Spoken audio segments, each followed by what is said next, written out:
ಸ್ನೇಹಿತರೆ, ಮೀಡಿಯಾ ಮಾಸ್ಟರ್ಸ್ಗೆ ಸ್ವಾಗತ ಸುಸ್ವಾಗತ.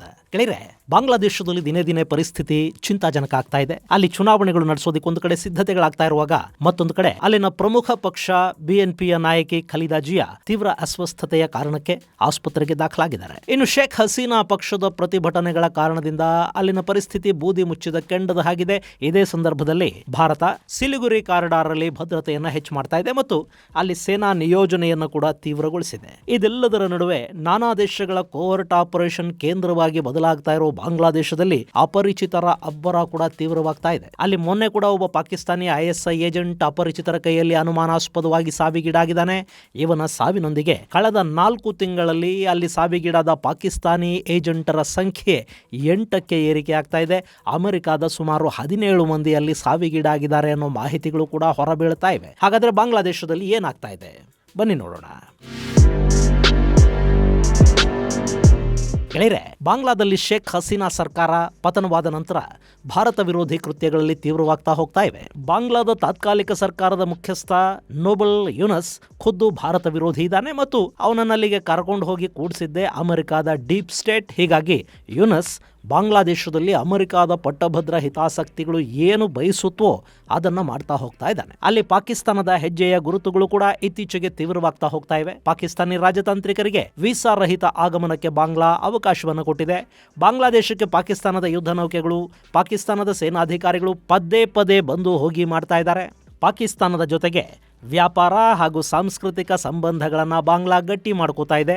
ಪಾಕಿಸ್ತಾನದಿಂದ ಬೇರ್ಪಟ್ಟ ನಂತರ ಅಂದರೆ 1971ರ ನಂತರ ಮೊಟ್ಟ ಮೊದಲ ಬಾರಿಗೆ ಪಾಕಿಸ್ತಾನ ಹಾಗೂ ಬಾಂಗ್ಲಾಗಳ ನಡುವಿನ ಸಂಬಂಧ ಈಗ ಮತ್ತೆ ಶುರುವಾಗ್ತಾ ಹೋಗ್ತಾ ಇದೆ. ಇದರ ಜೊತೆ ಪಾಕಿಸ್ತಾನದ ಉಗ್ರ ಸಂಘಟನೆಗಳು ಕೂಡ ಬಾಂಗ್ಲಾದೇಶದಲ್ಲಿ ತಮ್ಮ ಅಸ್ತಿತ್ವವನ್ನು ಸ್ಥಾಪಿಸೋ ಪ್ರಯತ್ನವನ್ನು ಮಾಡ್ತಾ ಇವೆ.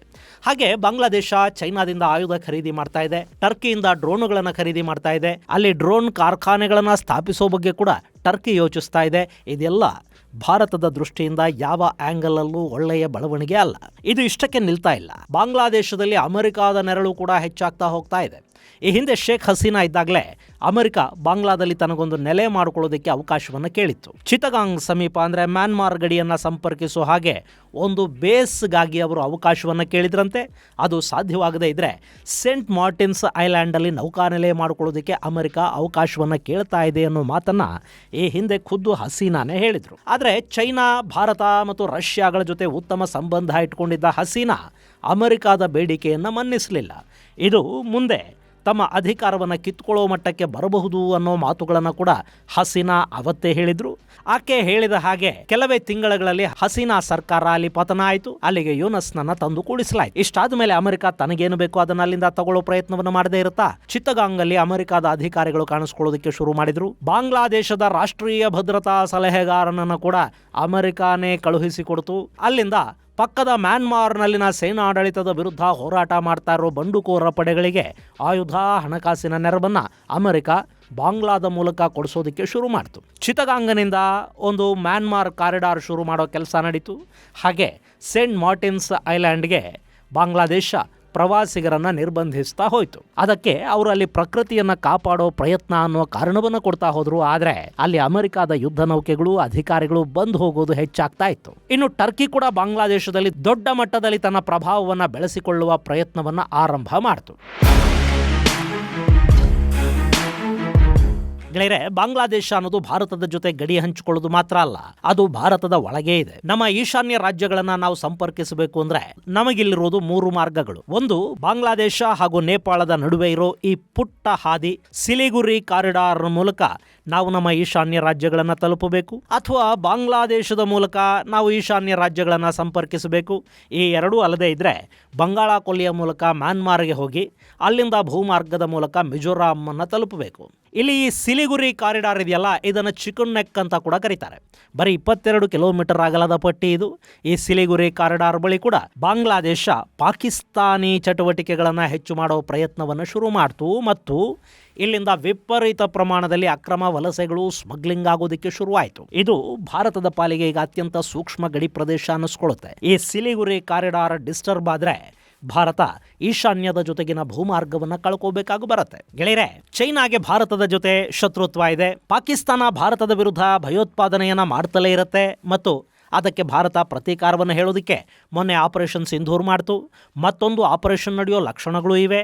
ಇಂಥ ಸಂದರ್ಭದಲ್ಲಿ ಭಾರತದ ಎಲ್ಲ ಶತ್ರುಗಳು ಒಂದಾಗಿ ಭಾರತವನ್ನು ಕಾಡೋದಕ್ಕೆ ನಿಲ್ಲಬಹುದಾದ ಜಾಗ ಈ ಸಿಲಿಗುರಿ ಕಾರಿಡಾರ್. ಹೀಗಾಗಿ ಅಲ್ಲಿಗ ಭಾರತ ತನ್ನ ಭದ್ರತೆಯನ್ನು ಹೆಚ್ಚು ಮಾಡ್ತಾ ಇದೆ. ಸಿಲಿಗುರಿ ಕಾರಿಡಾರ್ ಅಲ್ಲಿ ಸೇನಾ ನಿಯೋಜನೆಯನ್ನು ಹೆಚ್ಚು ಮಾಡಿದೆ.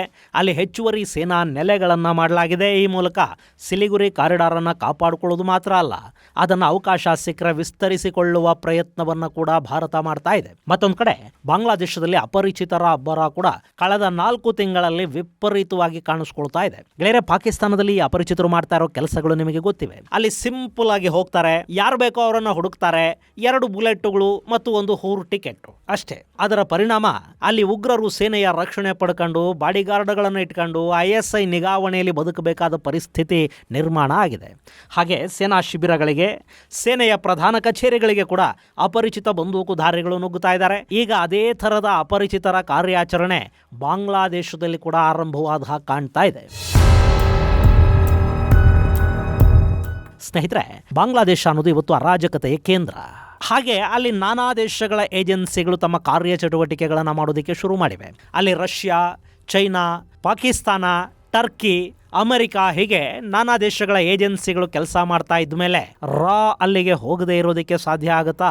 ಬಾಂಗ್ಲಾದಲ್ಲಿ ಏನಾಗುತ್ತಾ ಇದೆ ಅನ್ನೋ ಪ್ರತಿಯೊಂದು ಮಾಹಿತಿ ಕೂಡ ಅಲ್ಲಿನ ಸೇನೆಗೆ, ಸರ್ಕಾರಕ್ಕೆ ಗೊತ್ತಾಗೋ ಮೊದಲು ನಮ್ಮ ರಾಗೆ ಗೊತ್ತಾಗುವಷ್ಟು ಅವರು ತಮ್ಮ ಜಾಲವನ್ನು ವಿಸ್ತರಿಸಿಕೊಂಡು ಕೂತಿದ್ದಾರೆ.